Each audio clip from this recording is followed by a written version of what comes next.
Tommy got on there, so. You can sit here if you like. Karol, Speak down there.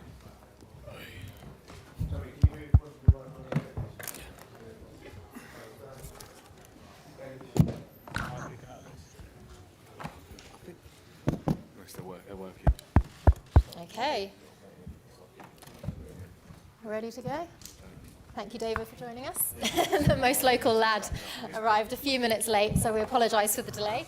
Well, hello, ladies and gentlemen. Thank you all for joining us on the Undercard press conference for a fantastic night of boxing that we're all really looking forward to. My name's Jo Ankia, and I'm joined by the 4 opening fights for the televised section, starting with the free-to-view fights with Karol Itauma and Royston Barney, here to my right. And then the pay-per-view kicks off at 7 p.m. with Tommy Fury and David Adeleye.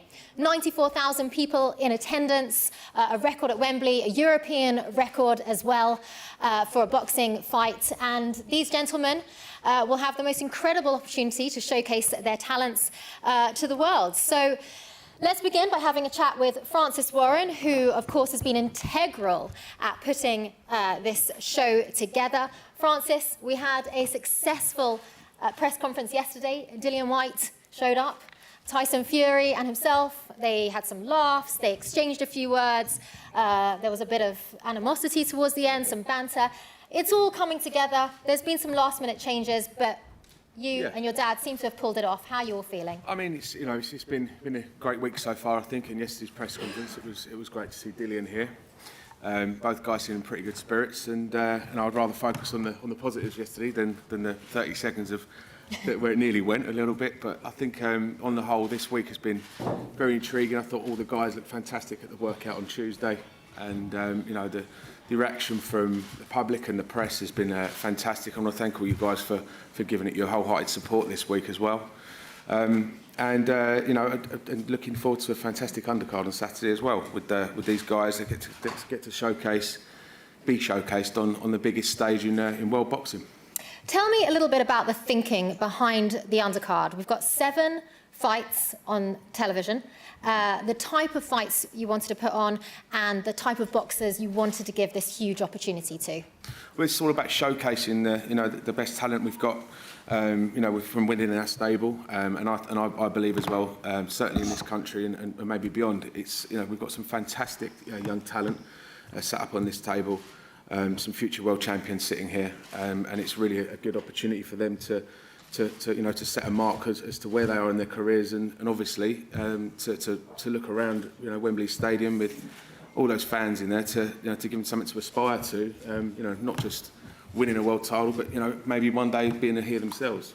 Absolutely. One of the things that has come up recently, Carl Frampton, who will be on the BT Sport panel this week, has mentioned that both Tyson Fury and Dillian Whyte fought on his undercard cards in the past. So it just gives you a sense of just realization that any of these gentlemen, and I'm sure that's what's in your and Frank's minds, could be up there headlining and go on to be as big of a name as Tyson or Dillian. I totally agree. I think if anything from yesterday's press conference you can take is that both Tyson and Dillian fully respect each other, and they fully respect that the hard work that each of them have put in throughout their careers.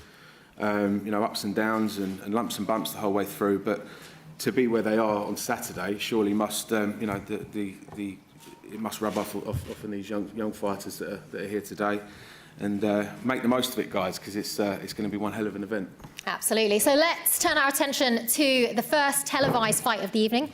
Karol Itauma, on my left down here, Youth Olympic gold medalist, decorated amateur, unbeaten professional, a light heavyweight 4-round fight against Poland's Michael Siach. Karol, first of all, how does it feel to be opening the televised show? Big responsibility. It sure is. Like, for example, looking back at it now, I joined Queensbury 2 years ago now. We'll be 2 years this year.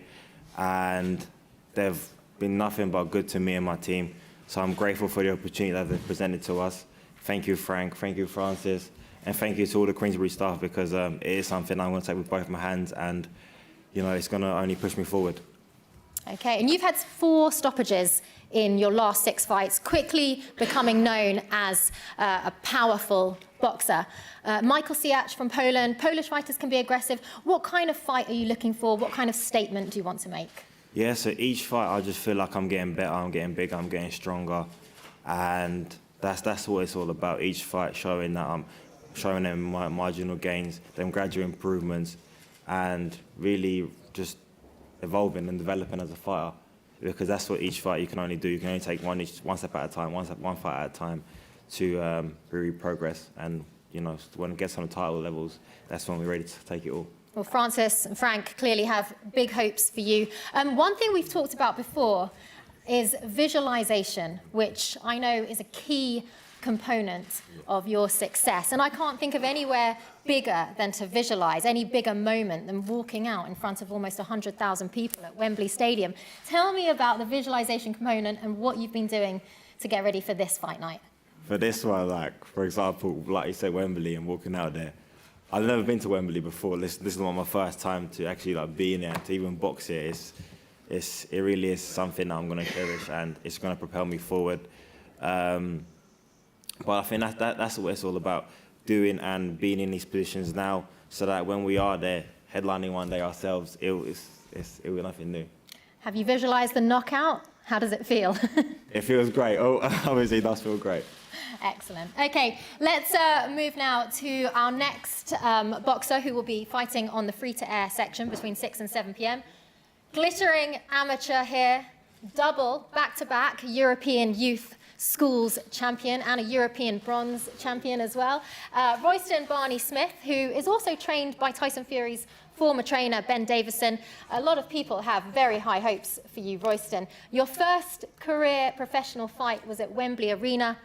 It was an absolutely impeccable fight. You won every round. Your second professional career fight is at Wembley Stadium. It's amazing being here. It's good to soak up all the exposure and such a big platform, and showcase all my skills. And I'm looking forward to Saturday night and showing everyone what I can do. Absolutely. Well, how does it feel to know that the likes of Francis, Frank are really crafting your career because they really believe that you could be the next British superstar? Well, I believe in myself. I can honestly be the next British superstar, and so does my team, like Ben and Lee Wiley and the rest of Queensbury Promotions. That's why they're giving me the chance to be put on such a big platform and showcase what I can do. And you're training with a number of world champions. We've got Lee Wood here today. Tell me what it's like training with Tyson Fury's former coach and the likes of Josh Taylor, Lee Wood, and all these world champions around you. There's not a better atmosphere in the gym with the likes of Lee Wood. He speaks to me through a lot of stuff. He helps me with a lot of stuff. We watch a bit of boxing together, and we also have a laugh outside the gym. And with Ben, even though he is a stern coach, he also knows when to have a bit of a laugh and a bit of a banter, and it's a good environment. Okay, and I know you've got some pretty huge ambitions. There are going to be a number of former world champions in the audience, perhaps some people whose records you might have in mind breaking. While you have the mic, tell us what your ambitions are in the sport. Well, my ambitions to be is the youngest British world champion, and it's going to be a very tall task, but I believe deep down I can do it, and if I focus well enough and perform the way I know I can perform, it should be a walk in the park. So not just a world champion, but the youngest ever, which means beating Prince Naseem's record. Yeah. You're 18 years old? 18, yeah. And he was 21 and a bit. So I've got a bit of a way to go, but I feel like I can definitely do it, and it is the light is at the end of the tunnel, and I can get the job done. Absolute confidence there, and you showed it in your first fight, and hopefully we'll show it in your second. Too blessed to be stressed. Who came up with the slogan? Well, my family did, and I've always liked it because on big occasions I've already rose to it, and I've always got the job done. So I've never been too stressed. I always get a little bit of butterflies, but I've never really had a lot of pressure on my shoulders to perform because I always know I can do it without a doubt. And some new fight gear for this? Yeah, new fight gear. I got a box kit, box fit. I reckon it's the best kit they've ever made. So you'll see it on Saturday night. Glittering. Okay, so let's move to the pay-per-view section, which will be on ESPN Plus and BT Sport. Kicking off our pay-per-view will be a man who these days doesn't need much of an introduction, but Tommy Fury, part of the Fury family component to this fight, fighting under light heavyweight against Poland's Daniel Bocianski. First of all, Tommy, you've fought on some big cards. You've also been around your brother fighting at MGM Grand, T-Mobile Arena. You are used to the razzmatazz of all of this. But how different does it feel being part of his homecoming, fighting under his card at Wembley Stadium? First of all, just want to say a big shout out to everybody who's here. Thanks for turning out. I can see there's a lot of people here, so thank you. And as far as boxing on the same show as Tyson, I've always seen him box at these big events, in Las Vegas and stuff like that, Klitschko fights and whatnot. But to box on the same card, it's an amazing feeling. We're both gone through camp together. We're both doing a fight night together, so we know what we have to do. And the word I'm looking for is just blessed. I'm blessed to be in the position that I am now. 8 fights, boxing at Wembley. Just blessed. When does it ever happen? So I'm going to take it with both hands. And take the big opportunity that I've been gifted with. Sounds like you're really enjoying it, and you've enjoyed the camp as well. Your opponent is the toughest record you've faced so far in your career. He is 10 wins and 1 loss. Why was it that you wanted this type of a fight in front of all these eyes at Wembley Stadium, this tough test? I just feel like all the way through my career, I've been boxing all my life, and because I did something, for 6 months that was outside of boxing in Love Island, I feel like nobody takes me serious, nobody thinks I'm a fighter or anything like that. So I really want to prove that all this occasion stuff, 94,000, it doesn't mean anything to me. I'm not scared or new to being in front of a camera. It doesn't bother me, and I'm really looking forward to having someone come over who's there to win and comes to fight. He's 10-1. He's only lost to a person who was 20-4. So it's a good step up for me. But I believe me fighting them type of people, you're going to see the best version of me. And I truly believe everybody's going to go away from Saturday night thinking, where's Tommy Fury gone and who's this new guy? Because, we've knuckled down in camp, we've took it back to basics, not trying to do too much stuff. I'm just going to go out there and show everyone how I can really box. And that's just the plan for Saturday. As you mentioned, there are a lot of naysayers. I think a lot of people forget that you're 22 years old and you've achieved so much already, and you're also quite big for your age. I think people forget that you're 22. You are making your way through the division. What is the goal in boxing? What do you believe you can achieve? First of all, I look about 42. Let's get that right. And the goal in boxing, it's always to be a world champion. I've said that ever since I started boxing, because in my mindset and my eyes, right now, through everything that's happened to me in my whole life, I haven't achieved one thing. I've not achieved anything. Because Love Island's what it is, these millions of followers is what it is. I thank and love everybody who follows me, but in my eyes, I've not achieved anything because it's nothing that I wanted to achieve. When I first was a little lad and I set out, I never said I want to be on Love Island to become a social media star or an influencer or anything like that. I said I want to be a world champion and a champion in boxing. So until I've done that, I've not achieved anything. You know, and Saturday night takes me one step closer to, you know, being on the way for that. You know, I've got a good opponent coming over, looking to put on a good show. And yeah, the goal is to be a world champion, and I believe wholeheartedly I can do it, because I would never say something if I didn't believe it. And I believe it with every bone I've got. My dad up there, my trainer, all my team, we know we can do it. So just stay dedicated, right mindset, right fights at the right time. We're going all the way. You mentioned not achieving anything. Is it tough being Tyson's brother?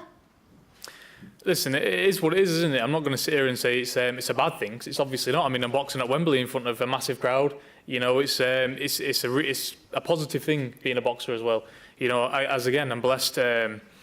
I'm blessed that I'm in the position that I'm in, and I get a lot of good opportunities from it. But again, it's only me in the ring fighting. And come Saturday night, Tyson's not going to be able to do the fighting for me. He's got his own fight to do. I've got to go in there, put my fists up, and get the job done myself. Okay, and let's address the elephant in the room that I'm sure the press want to know a little bit more about. Jake Paul did say that if you get a big knockout in this fight, it would make it much more exciting to put your fight with him back on track. Does that change the approach that you go into this fight with, the statement performance you want to make? No, definitely not. You know, I don't let anything come into my mind to disrupt what I'm going to do from Saturday night. You know, Jake Paul's not come into my mind once. And I hear all this talk about him saying, oh, he doesn't fancy the fight anymore, then he fancies the fight, then I'm a potential opponent, then I'm not. You know, get your facts straight before you speak my name, and if you want to fight, let's get on and do it. You know, I'm ready whenever, because I don't need a training camp for him. It's very unfortunate what happened to me in December, because if December had gone through, you wouldn't have been hearing his name ever again in boxing, because he is useless. He cannot fight, and there is no chance in hell he beats me, and I do not even need to train for him. So let me get Saturday out of the way, put on a massive performance, a great knockout, what I'm planning on doing, and when I'm on the couch eating pizzas, burgers and donuts, what I love to do, let him give me a call and I'll be there the next day, because I do not need to train for him. This man can't fight. That's why he's dodging everybody a boxer. That's why he's fighting 60-year-old UFC fighters that nobody wants to see, because he got very low pay-per-view numbers last time. If he wants the big numbers, he knows where to come. Let's get it on. But until then, don't talk if you don't want to fight. When you say massive performance, he did get a pretty big knockout in his last fight. Do you want to better that? I'm not interested in what Jake Paul does. I mean, it's easy to get a knockout over somebody who's over the hill and 45 years old in Tyrone Woodley. It's very easy to knock him out who doesn't move his head or throw a punch. You know, I've got a live opponent coming over. You know, he's young. I think my opponent's 26 or 27. He's 10-1. He's coming for a fight, and he's an actual boxer. These guys that Jake Paul is fighting, they're not boxers. This guy that I'm fighting on Saturday night would wipe the floor with Jake Paul. He's probably been fighting all his life, had a ton of experience. So this is a hard fight for me on Saturday, and Jake Paul would ever be. So, you know, if he wants to fight, he knows where I am. I'm not hard to find. And finally, your dad this week said that he sees shades of Triple G in the way you fight. So I'd just like to know a little bit more detail. It's obviously a huge compliment, Gennady Golovkin. What you think he meant by that, and what are those shades that we might see in your fight on Saturday? Yep, thanks very much, Dad. Appreciate it. Thanks for the support. Thank you, yes. And that literally comes from what we've been seeing in the gym. You know, David's been in camp, David's been watching me spar, and I've been holding me home with some very, very good fighters. And in sparring, you know, when I take that in Saturday night, when I take sparring into the ring, you're going to see what I can do. Because I've been in there, we don't get people that I can knock over in sparring and have easy spars. I've not had one easy spar my entire life. 15 and 16 years old, I was sparring Tom Aspinall, who's now number 2 in the UFC or something like that. I've been full trade-offs with him, and I was about 10 stone. You know, I know what I've got inside me. I've got a heart of a lion, balls like King Kong, we all have in this family, and you're going to see it. So only me and my team know this, and in each fight, you're going to see more and more of that. And shades of Golovkin, it's a very nice compliment, and yeah, I see it myself. On a mission. Best of luck, Tommy. Well, let's move over now to our local lad. Oh. Thank you very much. Cheers, guys. Appreciate it. David Adeleye. So, thank you for joining us from London. Now, we talked a little bit before with Karol about visualization. I want to talk a little bit about manifestation. David, I haven't seen your tattoo yet. Can you just show us the tattoo you got on your arm when you were young and tell us when you got it and why? I got it a few years ago. Like you're saying, manifestation, I was just manifesting it. So I got wherever I came from as a child, where my mum came from, and then the childhood dream. So I was a kid putting up boxing gloves, in front of Wembley Stadium just to say one day I'll be fighting there. And yeah, like I said, April 23rd, we get to live it. So. I can see the smile. Yeah. How does it feel to know that you have brought your dream, that you painfully put into your arm, into reality? Yeah, it's good. I'm not headlining it, but I mean, I'm doing it, aren't I? So I'll be headlining it in a few years, God willing. And I mean, like I said, there's one thing ticked off. So. Are you already thinking of the next tattoo, perhaps holding a belt? Yeah, I'm going to get my legs done next. So, no, literally. With a green and gold belt? Yeah, I'm going to do a leg sleeve and, God willing, start ticking off them sort of boxes and, you know, just living it. Okay, so you're living out a dream here on Saturday, fighting Chris Healy from Stockport. You haven't faced a southpaw in a while. Any concerns there about the fight itself? No, he's got 2 hands, 2 feet. I do. Fair play to him for taking the fight. Thank you. We had God knows how many opponents pull out. You know, he wasn't who we actually chose, and we had some undefeated fighters coming in, but they didn't want to take it. So Chris stepped up and took it. So thanks to him. But in terms of being a southpaw or orthodox, it don't really matter. We're gonna get in there and fight either way. So no, it don't really matter for me.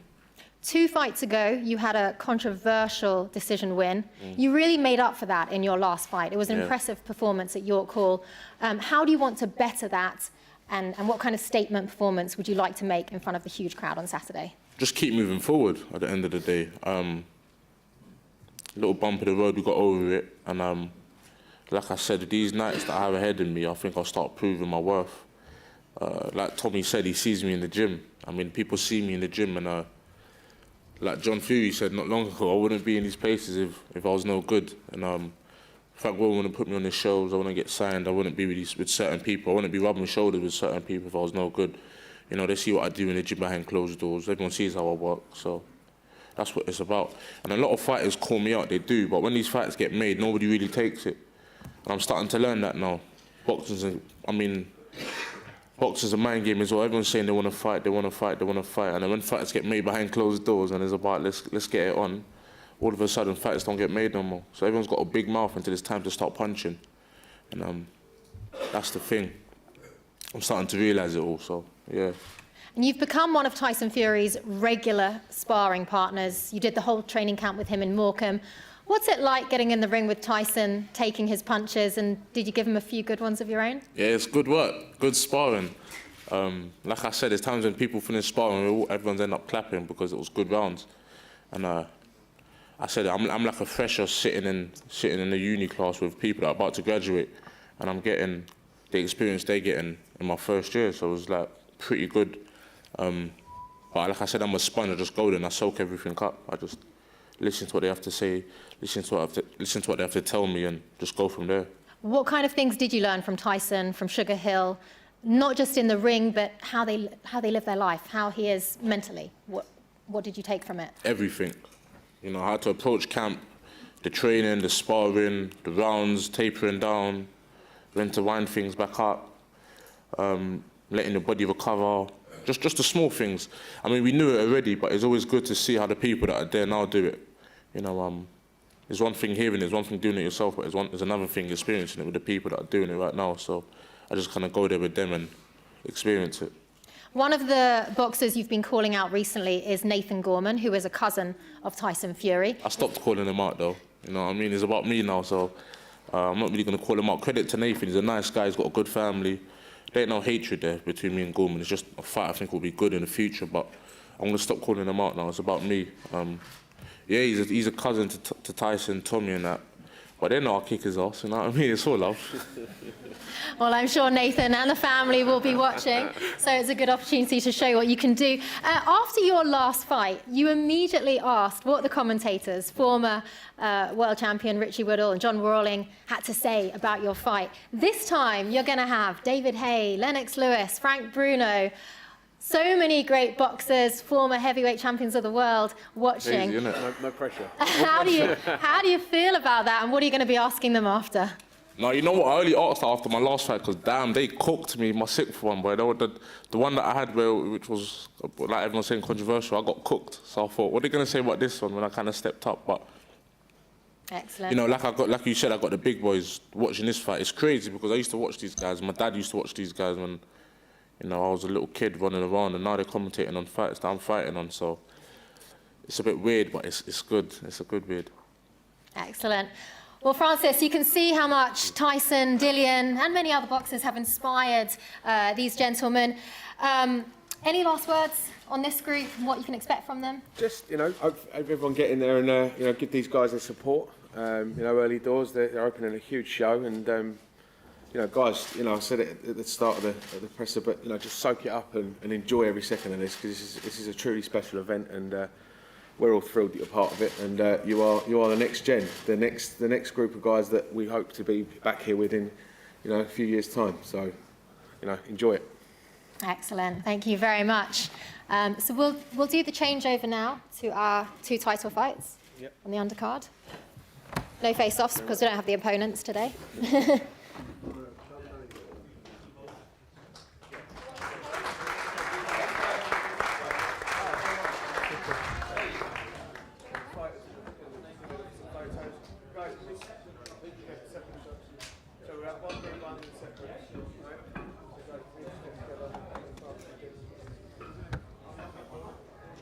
Take a step forward, guys.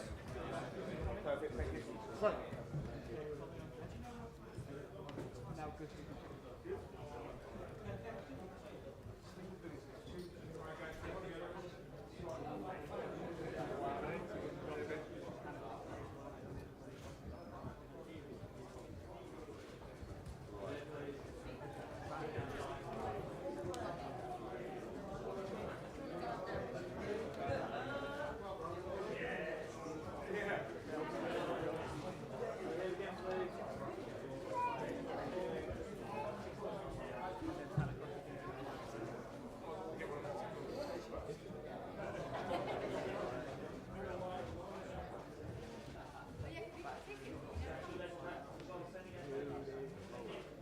Can we get individual ones starting?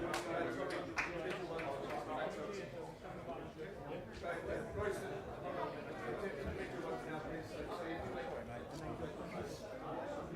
Sorry.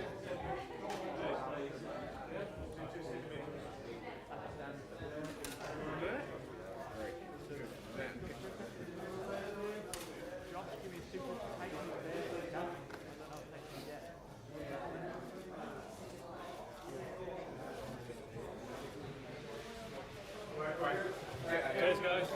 Get it.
Just to let you know, we will have the next part of the press conference for our title fights. Isaac Lowe, Nick Ball are waiting alongside me. So just give us one moment and then we will pick up for the second section.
No, we're just waiting for Francis. I think he's chasing down Echo Esserman.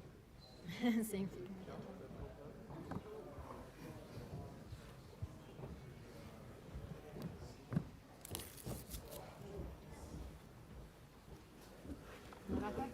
No? Okay. All right, thank you, ladies and gentlemen, for your patience. It's now time to talk about our title fights in the second pay-per-view section, which, of course, you can watch on ESPN Plus and BT Sport on Saturday. Delighted to be joined by Isaac Lowe and Nick Ball, who will have a real domestic tear-up. They're both from the west side of the UK, so there's a bit of a local rivalry as well going on there. And it's for the vacant WBC Silver Featherweight Championship belt, which we have here.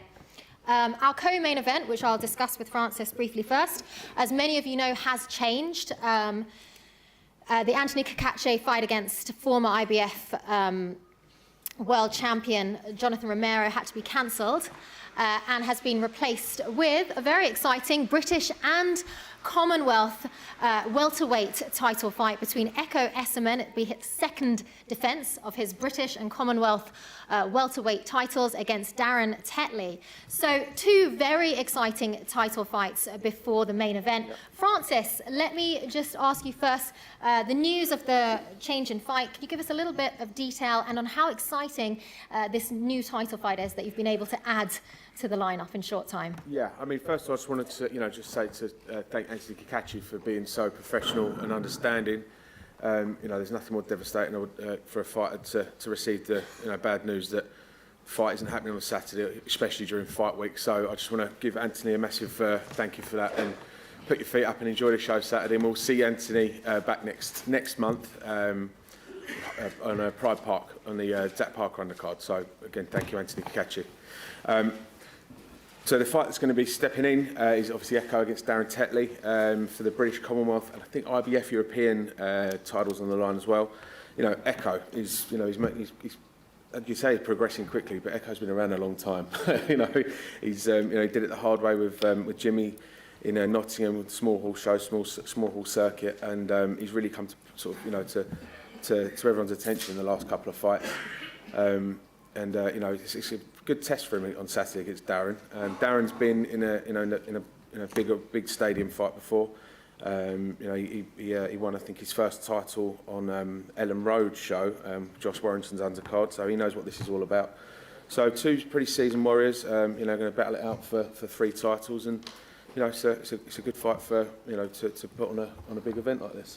When did you let them know that they were going to be fighting this weekend? I think it was, the fight was made for next week anyway, so they're both in great shape. It's not we've just, they've stepped up and, both have passed the checkways and, we let them know, I think it was yesterday morning. So they've stepped up and really come in and seized the opportunity. And no issues with weight, as you say, tapering down. They're both ready to Obviously, go for the that's the first question. Can you make the weight safely for Friday? And both have complied with all the board regulations. So, we've got a great fight on Saturday and another great fight on Saturday, and very much looking forward to it. Echo was hoping to be here, as you can imagine, because it's all been a little bit of a last-minute change. So Echo and Darren send their apologies for not being here, but they are on their way down. Excellent. Okay, well, let's move to our fighters alongside us. Isaac Lowe, Nick Ball. This is going to be a real domestic tear-up. The British boxing fans are really excited about this fight. Let me ask you, Isaac, first of all, why do you think the British boxing fans are so excited about this particular matchup? I just think how both styles clash. The print's on the tin, basically, innit? You know what I mean? He comes forward as an aggressive fighter. I come forward as an aggressive fighter. And we both want to win. We both got big hearts, and we both stand there and slug it out. So I expect a war. I expect a tough fight, and I think this could be fight of the night. And I think the fans just get in there, get drunk, get your popcorn, and enjoy the ride. This is your third time fighting on a Tyson Fury undercard. You fought at the MGM Grand, the T-Mobile Arena. How different? And just to add, in case anyone doesn't know, because there's a childhood friendship here. He was best man at your wedding. How different is it fighting on a Fury fight night, and what kind of advantage will that give you? To be fair, you've got to be a bit spiteful and not think about Tyson. Obviously, he's thinking about his own job, and so is Tommy. I've got to think about myself here. Do you know what I mean? It's the biggest fight in my life. It's for the WBC silver title. Sorry. You've just got to think about my own self and obviously concentrate my own fight. And once I get that job done, then obviously everything goes on to Tyson. But as I said, I've had a good training camp with him. We train hard together. We always show up on the night. And every time we box together, we always come away with a W. On Saturday night, we're bringing 2 WBC titles home. But walking out to a crowd of nearly 100,000 people... Man, that's good! Will it give you an advantage, the fact you've done all that before? Any words of advice to your competitor? Listen, it is what it is. It's common sense we're going to have a little bit of nerves. You wouldn't be human if you didn't have nerves walking out to 94,000 people. But listen, I'm experienced. I've boxed all over the world. I've been on the biggest shows. I've been on the biggest stages. I know how to deal with it. Obviously, yeah, I probably will have a bit of butterflies going into the ring. Anyone will, but I think I can deal with it. It's all about how can Nick deal with it, do you know what I mean? It's new to him. Obviously, boxing on the shows, but he hasn't boxed and he's walking out.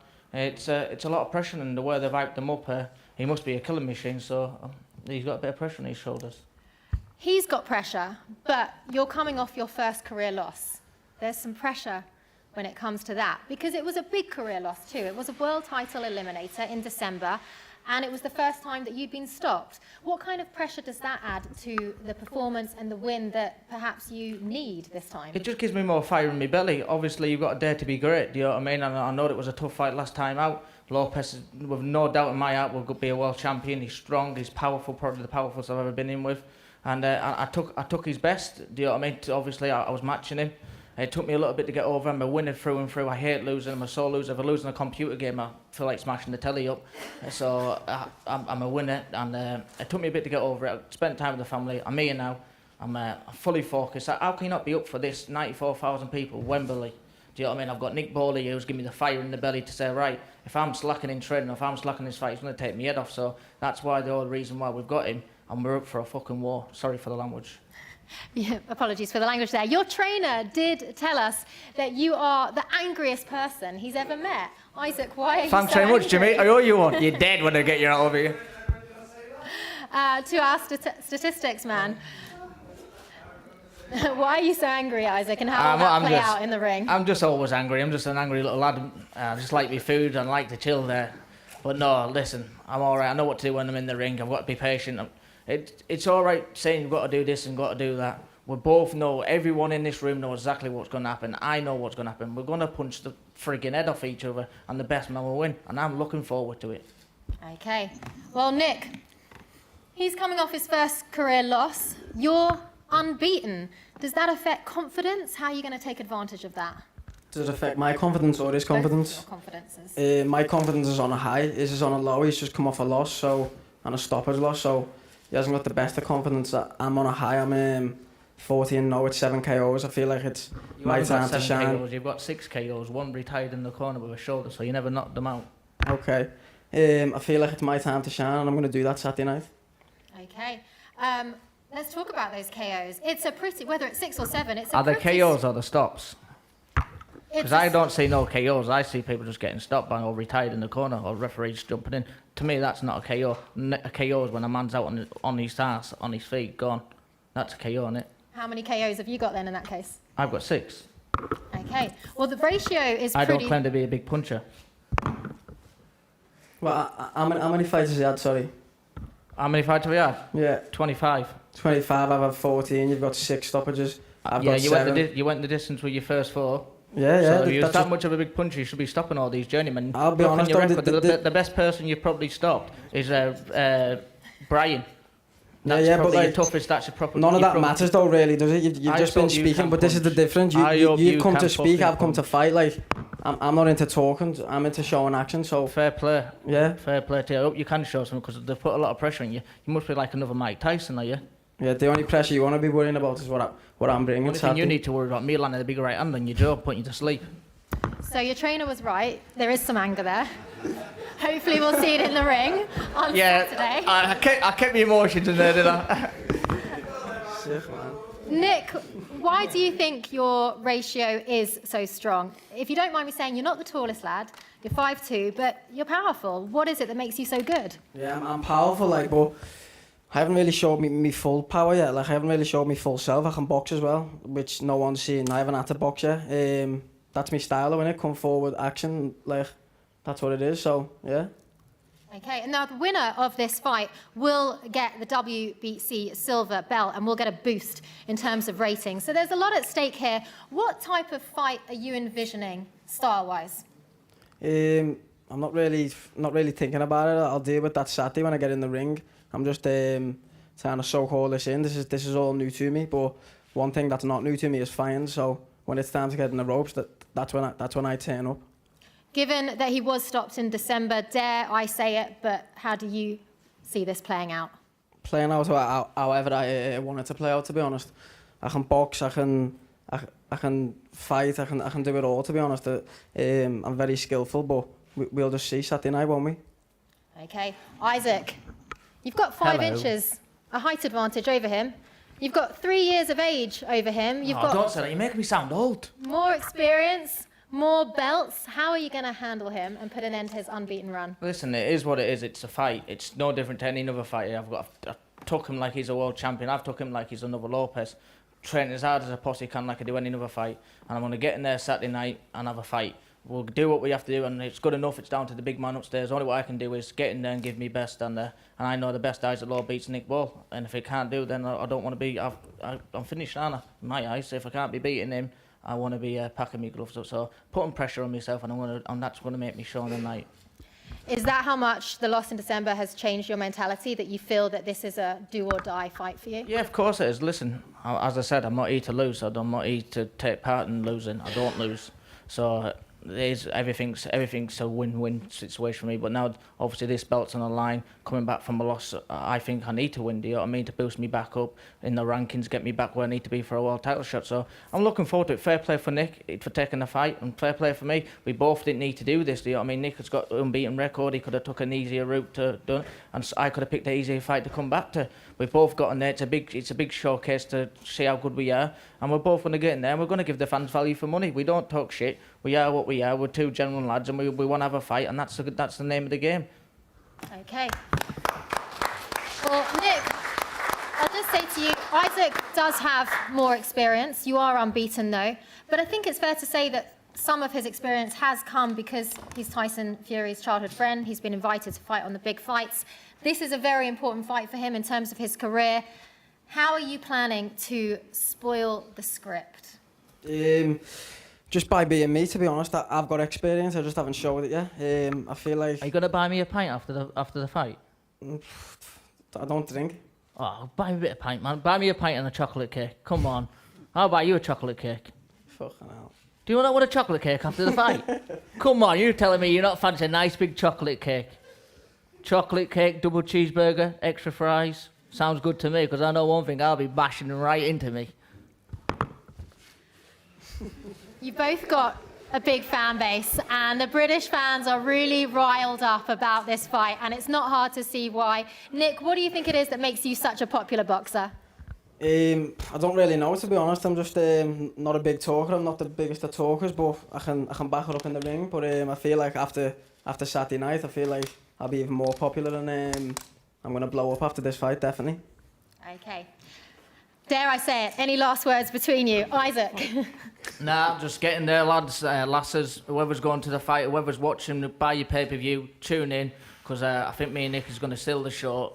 Get very drunk, because then you enjoy it better when you're drunk. Eat loads of food, and enjoy the ride, enjoy the show. Thank you. Nick, any last words? No, just thanks to all of the support and all my sponsors that's making it happen, and thanks to Frank and Francis for getting me this big opportunity. Okay, and Francis, a very exciting fight on our hands. Clearly a big domestic tear-up. Your thoughts on what you're expecting? Well, I don't think I can add much more to these guys. What they've both said. Francis, especially come on, Isaac. come on, man. Listen, Isaac's obviously, he's coming off a disappointing night in his last time out, and he wants to, to right the wrong. This is a big opportunity for both guys to fight for a very high-ranking title. Nick, he's a new kid on the block, and he wants to show everyone he belongs in this sort of level. And Isaac is a high-level fighter. He's a very, very experienced guy, and he probably thinks he's probably been maybe should fight at a higher level. But Nick's there to prove otherwise. So it's going to be a fantastic night, fantastic fight, and best of luck to both guys, and may the best man win. Absolutely. Should we do some face-offs? I think so. Don't scare me now, Nick, whatever you do.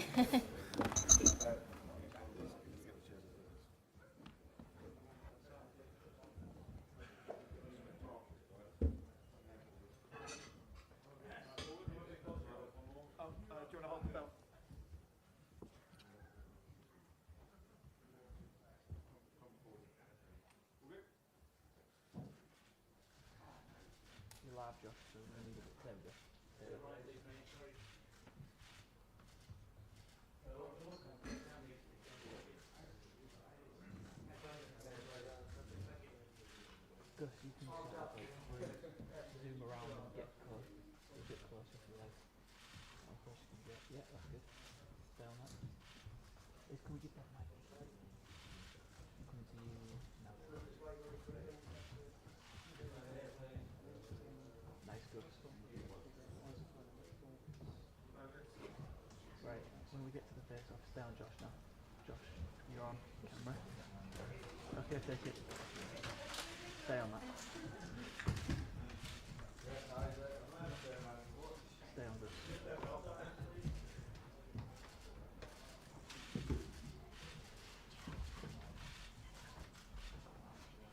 Yeah, Josh, take a wide shot. There you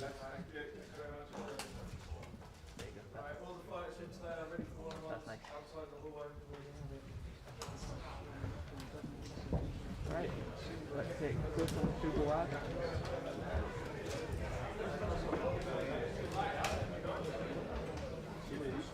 And now it's just a case of following with it all sort of takes out. But wide up here. Super wide. Yes, go on. To wrap up.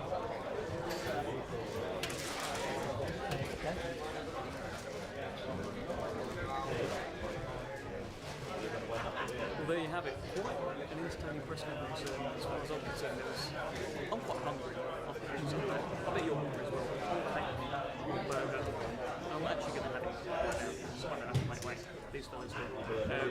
We'll see you tomorrow for the weigh-in. We'll be live. And I'll have Big John Fury with me.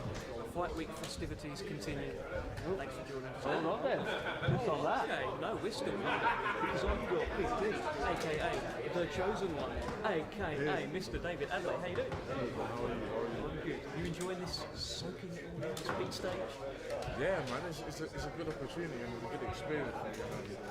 Get to live the dreams. I can't really complain, can I? I think I'm the only one in the whole building that hasn't really seen your Wembley.